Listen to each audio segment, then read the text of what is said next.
Hola, profe, buenas tardes. En este momento voy a presentar la prueba extemporánea. En esta prueba vamos a hablar sobre la última reforma tributaria, la Ley 2277 del 2022. Esta reforma trae importantes cambios en los impuestos y empezó a regir a partir del 2024. Eh, no solo modifica cómo se calcula el impuesto de renta para personas y empresas, sino que también introduce nuevas reglas sobre deducciones, exenciones e impuestos a las ganancias de las empresas. También cambia la forma en que se calcula, en calcular la renta, las nuevas reglas para deducir los gastos por dependientes o por compras y modificaciones en los impuestos a los dividendos.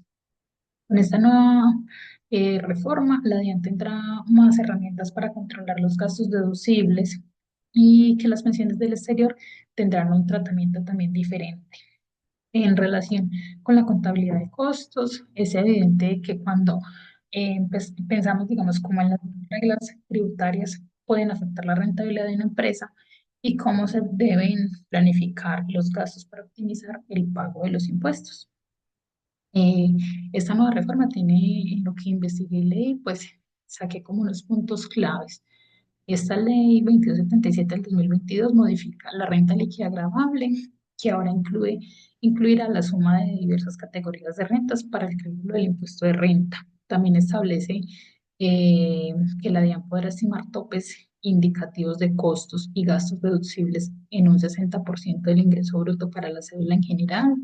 La nueva ley reduce el límite de renta exenta laboral del 25% a 790 VTs anuales. También introduce una nueva deducción por dependientes que permite deducir hasta 72 VTs por dependiente, pero tiene un límite. El límite es del 40% sobre las rentas exentas. También se crea una deducción del 1% sobre el valor de adquisición de bienes y servicios con un tope de 240 VT anuales. Pero pues se deben cumplir ciertas condiciones del pago. Se amplía la renta exenta para los ingresos por pensiones provenientes del exterior o de organismos multilaterales. Los dividendos y participaciones estarán sujetos a nuevas tarifas de impuesto que está entre el 0% y el 39%, dependiendo pues como las utilidades. Bueno, en cuanto a la matriz, yo traje pues como a colación la renta líquida gravable en comparación con la ley anterior. En cuanto a la ley anterior que permitía diferentes cálculos de renta líquida, ahora se suma todo. En costos y gastos, en comparación de la ley anterior, no especificaba un tope para para la deducción de costos.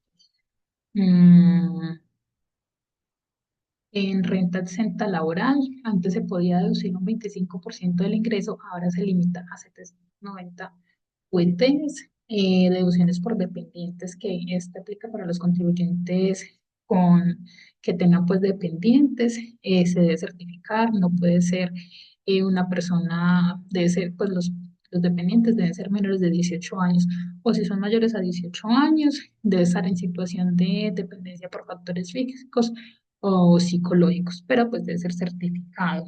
Anteriormente se podía deducir el 10% de ingresos, ahora se establece pues como el monto fijo.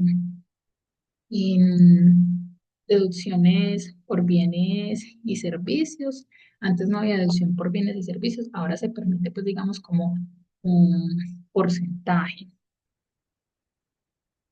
Esto es digamos como para incentivar el consumo y la formalización de las transacciones. Tributación sobre pensiones. Las pensiones nacionales eran exentas, pero las del exterior no lo eran. Ahora, en cuanto a los dividendos y participaciones, este es para los inversionistas y accionistas de las empresas. Antes se grababan los dividendos con tarifas más bajas, ahora hay un rango amplio. Entonces, esto va a tener, digamos, menor rentabilidad neta para algunos inversionistas y puede aumentar la carga tributaria según el nivel de ingresos por los dividendos. La retención en la fuente, esta aplica para los accionistas. Antes había una tarifa fija de retención, ahora varía con el monto del dividendo. Los aportes voluntarios. Antes no había un marco legislativo claro para realizar los aportes voluntarios deducibles. Ahora pues sí ya se aplica pues como la declaración del impuesto sobre la renta y los complementarios, y esto pues es como para fomentar la responsabilidad social, tener digamos como incentivar la donación a programas sociales. Y esto pues va a ayudar a reducir el valor del impuesto a pagar. Determinación de impuestos. Antes los contribuyentes debían calcular sus impuestos sin intervención directa de la DIAN. Eh, Tiene una sanción por el incumplimiento en la presentación de la declaración. Esto busca mejorar la eficiencia en el recaudo. La DIAN utiliza esta información reportada por terceros por medio de factura electrónica y otras fuentes para determinar el impuesto. El contribuyente puede aceptar o no, digamos, como la factura.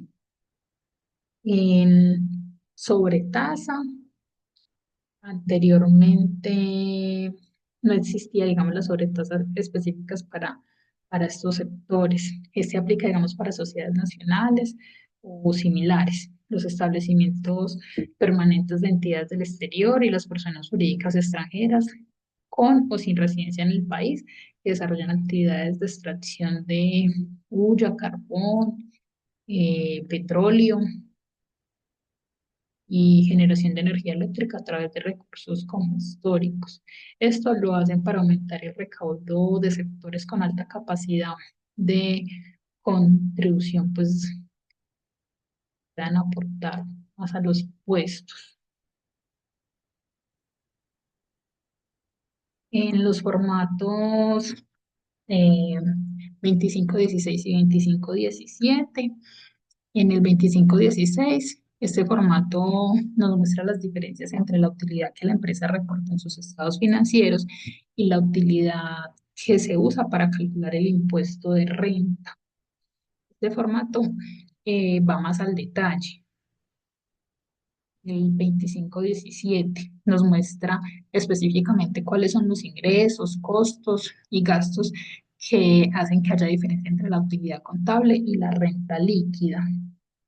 El formato 2516 es la conciliación fiscal. El 2517 es el detalle de ingresos, costos y deducciones.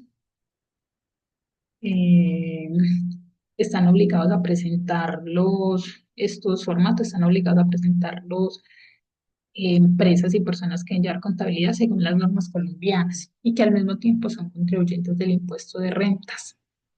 Están obligados a presentar el formato 2516 las personas naturales y asimiladas no obligadas a llevar contabilidad que hayan obtenido ingresos brutos superiores a 1.400 VTs y que en el año correspondiente, y están obligados a presentar el formato 2517 los agentes de retención del impuesto sobre la renta y complementarios del impuesto sobre las ventas. Estos formatos los utiliza la DIAN para verificar la información, también para detectar errores o irregularidades en las declaraciones y para obtener datos que la DIAN utiliza como para recopilar información sobre prácticas contables de las empresas en el país, y pues para ellos es útil para hacer análisis o estudios. Eh, Bueno, acá en explicar cómo se liquida la sanción por extemporaneidad y la sanción por corrección. Entonces, la sanción por extemporaneidad, esta sanción se genera cuando se presenta la declaración de impuestos después de la fecha límite establecida por la DIAN. Esta sanción aumenta a medida que entre más se demore, digamos, en presentar la declaración, pues más alta es la multa. Y digamos la declaración de renta eh, tiene una, tiene un impuesto a cargo, la sanción es del 5% de ese valor por cada mes completo o fracción del mes que se retrase. Pero si no tienes saldo a pagar, la sanción es del 0,5% de los ingresos brutos por cada mes completo o fracción del mes en retraso. Pero pues igual también tiene un límite. El límite de esta sanción es que no puede superar el 100% del impuesto a cargo si lo hay, y si no lo hay, no puede superar el 8% de los ingresos brutos. Se aplica el valor que sea mayor entre estos dos limitantes.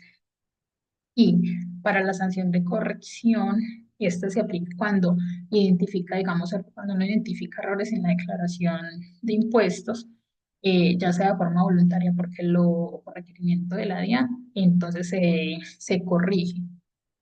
Si tiene una tarifa general de la sanción que es del 10% de ese mayor valor o menor saldo a favor. Sin embargo, la sanción aumenta al 20% si la corrección implica incluir costos, hacer modificaciones en las deducciones, en los descuentos, en las excepciones, en los pasivos, digamos, que no existan en el formato pues, que ya se había subido.